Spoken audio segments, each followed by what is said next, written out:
Ayodhya Kand, chapter number 78. So far we have seen Shatrughna question why Rama had to go to the forest. And at this time, Manthara, who was dressed in all sorts of finery, appears. And you can see that even though she was dressed in all finery, all jewels, Valmiki is very sad that Rama was deprived of all jewels, Rama was deprived of all finery and sandalwood paste. And the gods drag Manthara and bring her in front of Shatrughna. And they say that, oh Shatrughna, this is the person due to which your father died and your brother went off into exile. So now do what you see fit. Now, Shatrughna responds. Verse 11.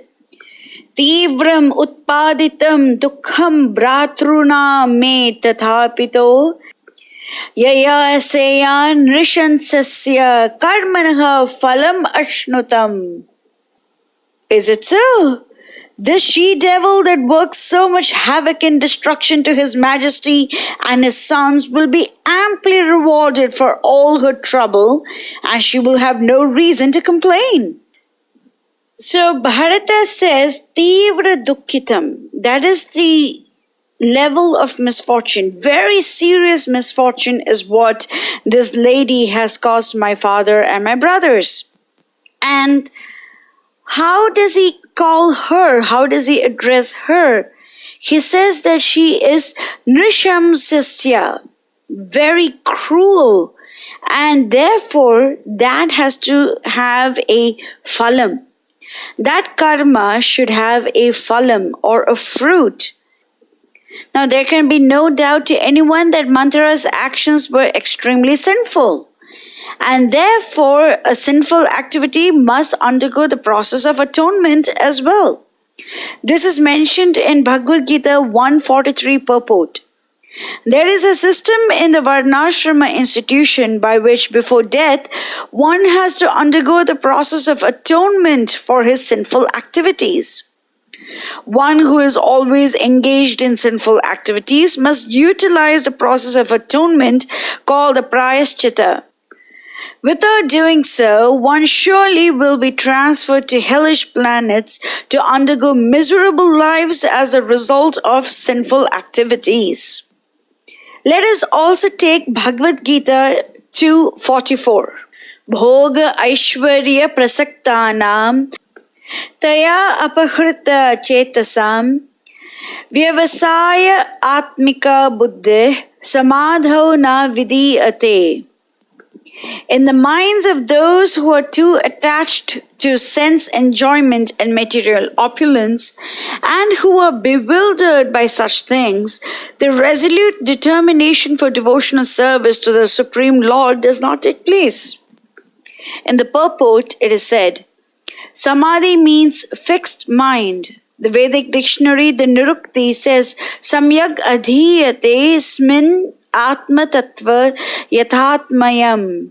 When the mind is fixed for understanding the self, it is said to be in Samadhi. Samadhi is never possible for persons interested in material sense enjoyment and bewildered by such temporary things. They are more or less condemned by the process of material energy. Now, there can be no doubt in anyone's mind whatsoever that Manthara did everything for herself. Under the guise of doing something beneficial to Bharata, she made sure that her position is secure. And for her position to be secure, she wanted to ensure that Kaikeyi's position is secure. And therefore, she instigates the wrong type of maternal love and ensures that she herself has her position secure. Now, what is the wrong type of maternal love? This is something that we have already seen in the previous chapters of Ayodhya Kand, but it bears repeating now. Kaushalya, Kaikeyi and Sumitra, these three are the main wives of King Dashrath, as we all know. Kaushalya is Rama's own mother. But Sumitra and Kaikeyi also have been held in great esteem by Lord Rama. Not just Kaushalya, Sumitra, and Kaikeyi, but we know that King Dashratha had 350 wives, and all of them were equally respected and loved by Lord Ram. Kaushalya is a class apart because she is a mother of the Supreme Lord, so she is separate. We have to compare the behavior of Kaikeyi and the behavior of Sumitra. What is Kaikeyi's intention? She wants Bharata to be materially secure. To be extremely honest, she wants herself to be materially secure, and she uses Bharata as the scapegoat to front her materialistic desires. But anyway, to the world, at least she will say that she did everything for the love of her son. Now look at what Sumitra does. Sumitra has two sons, Lakshmana and Shatrughna. Shatrughna at that time was away in Kaikeyi's father's land with Bharata. And it is any mother's desire to be near her son. Yet, Sumitra asks Lakshmana to go to the forest and serve Rama and Sita. She even says that Sita is like me, Rama is like Dashratha, and the place that Sita and Rama reside is verily Ayodhya for you. Sumitra is not interested in the material advancement of Lakshmana. She is interested in his spiritual advancement, even at the cost of her own happiness. That is a true mother. A true mother will make sure that the child gets closer to Rama. And a false mother will make sure that the child goes away from Rama. That is the only difference. A few chapters ago, we saw Bharata chide Kaikeyi and say that in the disguise of his mother, she is in fact his greatest enemy. But Sumitra, on the other hand, even at her personal cost, she made sure that Lakshmana gets to stay with Sita and Rama. Lakshmana does not lose the shelter of Lord Rama even for 1 second of his life. And that is a true mother.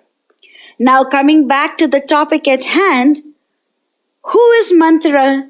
She is the embodiment of greed. She is the embodiment of kama, of materialistic desires. She is like a horse with blinkers. She can see just one thing and one thing only, and that is, she needs to make sure that her position is secure. She doesn't care what happens to the others in the process. And that's precisely what happened. And Krishna has already said that Kama, Krodha and Lobha are nothing but gateways to hell. Bhagavad Gita 16.21 Trividam narakashedhyam dvaram nashanam atmanah kamah krodhas tata lobhas tasmad etad trayam tyajet. There are 3 gates leading to this hell, lust, anger and greed. Every sane man should give these up, for they lead to the degradation of the soul. The purport, it is said, the beginning of demonic life is described herein. One tries to satisfy his lust, and when he cannot, anger and greed arise. A sane man who does not want to glide down to the species of demoniac life must try to give up these 3 enemies, which can kill the self to such an extent that there will be no possibility of liberation from this material entanglement. So remember this very key point, that lust, anger and greed are called enemies or Shatru.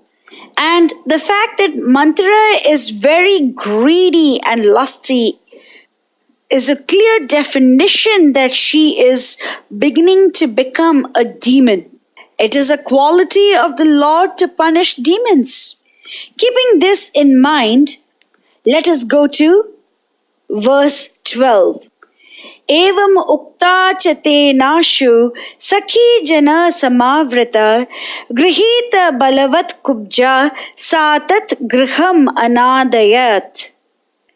Speaking thus, he forcibly caught hold of the hunchback amidst her companions with his powerful hand, and she in turn made that mansion resound with her shrieks. So Shatrughna takes her away from Sakhi Jana Samvrita, from the midst of her companions. With his powerful hand, it's mentioned as Balavat, and he seizes her, that is Grihita. And how does she respond? The whole mansion, Griham, is filled with her shrieks. So just a few verses ago, Valmiki compared the state of Manthara and the state of Rama. That Rama did not have sandalwood paste or finery or royal clothes or ornaments, and now Manthara has all of those because of her greed. And now we get to see the opposite situation. Few weeks ago, due to Manthara's criminal activities, the whole palace was crying and sobbing because Rama was leaving the country. And Manthara at that time was extremely happy because all her material desires were about to be fulfilled.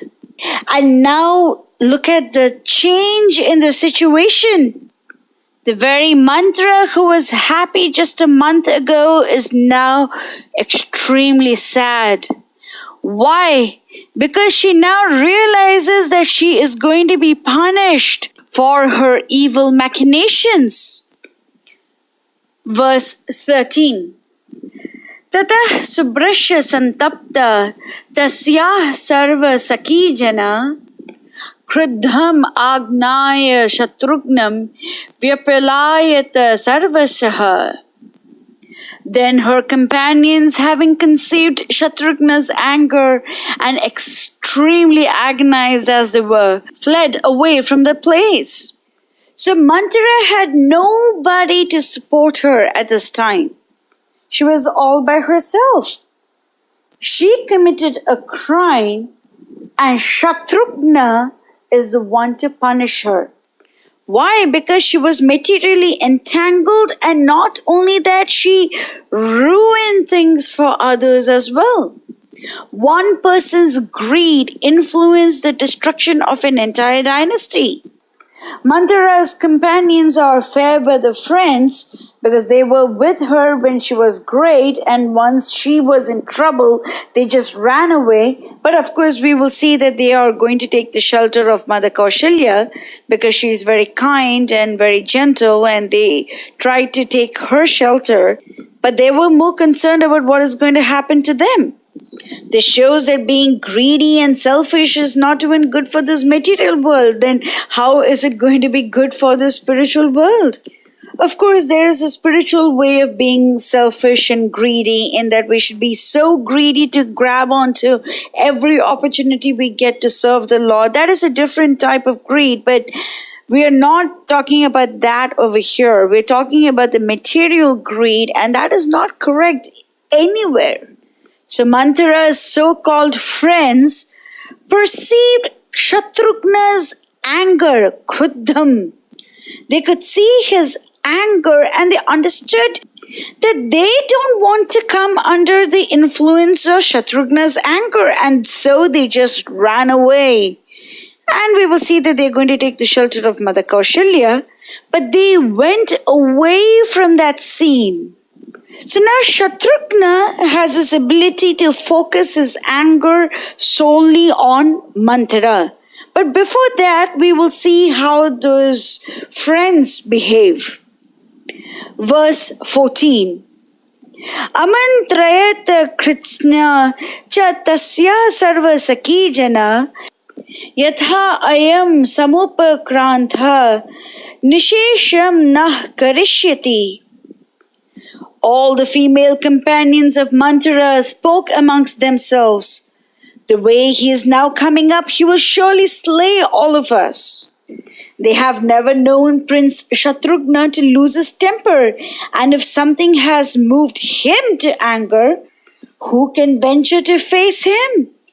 Nothing is too much for this fiend of a woman who roused the fury of Shatrughna, who has slain the eternal foes of man, love and hate. So from the words of the women, we can understand that Shatrughna slays things. Shatru means enemy and Agna means the enemy of the enemy or the destroyer of enemy. What are enemies? Kama, Krodha, Lobha, Moha, Mada, Matsarya. Lust, anger, greed, illusion, madness and envy. In the purport of Chaitanya Charitamrita Madhya Leela 24.202, it is written, in the material condition, all living entities are engaged in sense gratification, but when they associate with devotees who follow the regulative principles, they become purified and awakened to their original consciousness. They then attempt to satisfy the senses of Lord Krishna and engage in his devotional service. In the purport of Srimad Bhagavatam 6.16.31, that is the 6th canto, 16th chapter, 31st verse, it is mentioned, when one is freed from all the results of sinful activities, one will be purified and with a healthy mind, completely cleansed, he will increasingly make progress in Krishna consciousness. There was some part of Manthara that really loved Bharata. But Bharata is none other than Rama himself, because we have already read in the 15th chapter of Balakand that Rama, Bharata, Lakshmana and Shatrughna, all four of them are the avatars of Lord Vishnu, not just Rama. Therefore, even though Bharata was her favorite and Rama was not her favorite, Manthara did love Rama. In the purport of Srimad Bhagavatam 7.7.29, it is said, there is no need to be worried, for the Lord himself assures that he will take care of his devotees and save him from the reactions of the sinful activities. Material bondage is a result of the sinful activity. So whatever Shatrughna is doing right now to Manthara is dissipating her sinful activities. He is removing the reactions of the sinful activities. There is no doubt that she was extremely sinful, but whatever Shatrughna is doing right now is making sure that all the sinful reactions are gone. So Shatrughna is being very kind. And he is destroying the Kama, Krodha, Lobha, Moha, Mada, Matsarya of Manthara. Because that is Shatrughna, the one who destroys the enemies. Who are the true enemies? Kama, Krodha, Lobha, Moha, Mada, Matsarya.